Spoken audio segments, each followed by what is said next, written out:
a bit from your general other players and your peers, kind of like Destiny's Ling Infester, Idra's ridiculous macro ability, stuff like that. Yeah, I like how you say Destiny's Ling Infester, because, okay, whatever.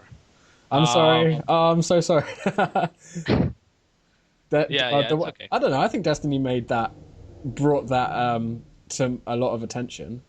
Yeah, he made it more popular because that's the only build that he does, and it's a great build. I mean, the early upgrades and stuff like that, I started doing that a while ago. So that's There's a lot of shit that I have been doing for a while, and then I see it, and it's like the Destiny 7 pool and the Destiny proxy hatch, the Spanishiwa proxy hatch. It's just a little bit annoying. so When you've been. But Destiny's a bit more of a public figure than you are. I mean, he Oh puts yeah, absolutely, everything out there. absolutely. Yeah, not just. I Spanishiwa mean, is a bit as well, I guess. yeah, I mean Destiny and I are good friends. I mean, he lives with me, and we talk a lot of strategy. We were teammates. And you're gonna see a lot of similar play from him and I. Yeah, I don't really like having set build orders for any matchup. I like to play Zerg as a reactionary race. I think that's the best way to play Zerg. Yep. And yeah, yeah. So no, I don't have a build that I'm like, yeah, that build.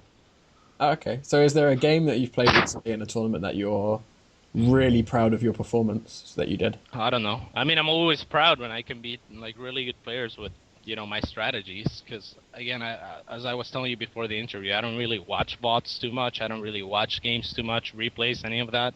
Yeah. I try to come up with my own shit. And yeah, so I don't know. I beat MC in a macro game that felt really good in an ASL. Ooh. I beat Ace with a proxy hatch that felt really, really good. Like the list of people that have fallen to my proxy hatch is just great. White The body's banana. beneath my feet. Yeah. I should make the proxy hatch replay pack. You But actually really that, should. that always feels good when that happens. I have the one build that I was talking to you about in CVZ. That always brings or makes me very proud as well, because I think it's the best build that you can do on certain maps. Which But one was not a that? lot of. Well, I'm not. Oh, you can't. Ah, I'm hurt by your secrecy. Well, no, a lot of people who watch my stream will know it, but it's basically a one base infestor build, and it's really, really Jesus, strong. that sounds dangerous for you. Yeah, it's not. That's the amazing part. It's safe. It gets me to the mid game nicely. It usually sets me ahead. It's a really nice build. And with that, Looking at your VODs. I beat a lot of people, and it feels really good every time it works.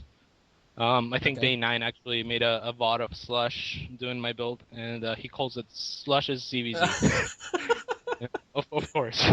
Okay, I think we need to address this now. This is all cat stuff, okay?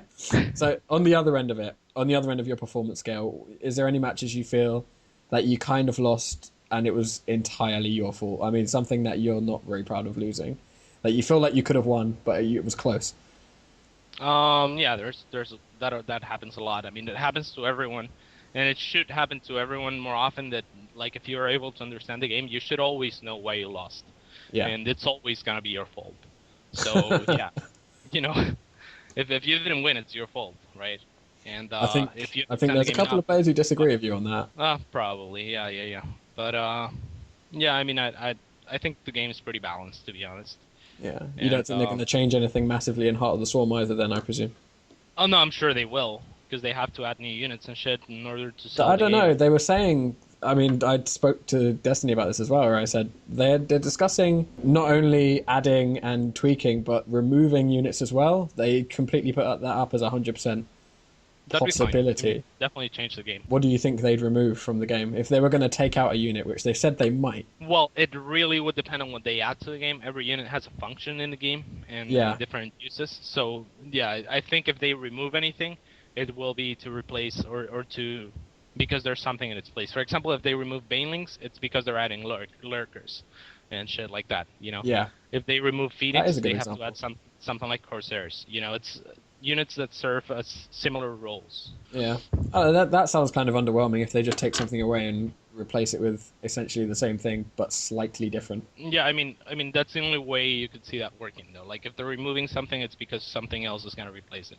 You can't really just remove, say, infestors and banelings, and then Terran can just make marines all game and it's over.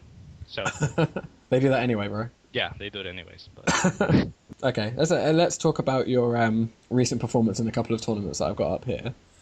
You mentioned you're in the NASL. How did you drop out of that? Oh, I did terrible in the NSL. I didn't prepare enough. I lost most of the series 1-2, which kind of feels okay, you know. Like I took a game off of Ace and I took a game off of MC. Yeah, I mean, I lost to Select when I was breaking even with Select in practice at the time. Like we practiced a lot together, so that felt bad. I beat Goody 2-0 in the first round. That definitely felt good, and then I lost everything else. So it wasn't a great run. Okay, and the most recent thing I've got here is your.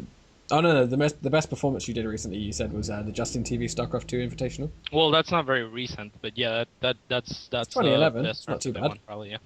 Okay. What part of that tournament do you think's your crowning achievement through that? Just winning that tournament, just looking at the player list that was playing on that tournament, and knowing that I won, it feels really good. You know, it's you know, it was just full of everyone that's anyone in North America or Europe. So it was really nice. There wasn't any Koreans in that one? I don't think so. So your approach to StarCraft in terms of not coaching, sorry, streaming and competitive play. What's your balance between the two? Do you stream more than you go competitive? Do you practice more off stream than you do on stream? I ladder more on stream, and I definitely practice more on stream. I think just because I ladder a lot. But say before tournaments, I'll probably stop streaming for a few days and just play 8 to 10 hours a day and try and bring the best out of me. I suppose mechanically, especially. What's your preference? Do you prefer the kind of streaming, which is a very intimate way to get with the crowd, basically, to interact with your fans, whereas competitive play is more of a show? I mean, you're competing on this huge stage, and you're not being as close with the people who look up to you. I don't know. They're both really fun. They're both really different, and there's time for both. I mean, so. Well, that's good. It's lucky that you've got time for both. Well, it's not like I can be on a stage whenever I want. I have to earn that. So it's not it's not I mean, it's a nice perk. Like it's like, oh, you're playing on the main stage. That's great, and then you're 14 minutes late and they DQ you. That happened to me in MLG. That happened to you in MLG. Yeah, when I was gonna play against July Cert too. So. All right, man. I think that's actually everything I had to ask you. I think you do owe me an apology though for shouting ninja in my last interview of Destiny. I was shouting at my drone that was being ninja. I think I wasn't sure. Yeah, but yeah. Is there a VOD of that anywhere? Because I want to put it in the video for this interview. I'm not sure. I have no idea. There might be a VOD on my Justin TV. I shall find it. Good luck with that. All right, man. Well, thanks for your time. Do you have any shoutouts before we go? Yeah, visit complexitygaming.com and yeah, follow me on Twitter, coL.Catz, I guess. And thank you. Don't bash on me for bashing on not bashing on Koreans, whatever. Do whatever. Calling all Koreans girls. I didn't do that. That's what I'm putting this up on Reddit as. coL.Catz calls every Korean a girl. Mm-hmm.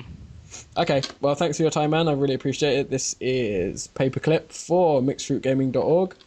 Hit the subscribe button if you want to see the rest of these parts. And coming up next week, I think I've got an interview coming up with Spanishua, which should be good.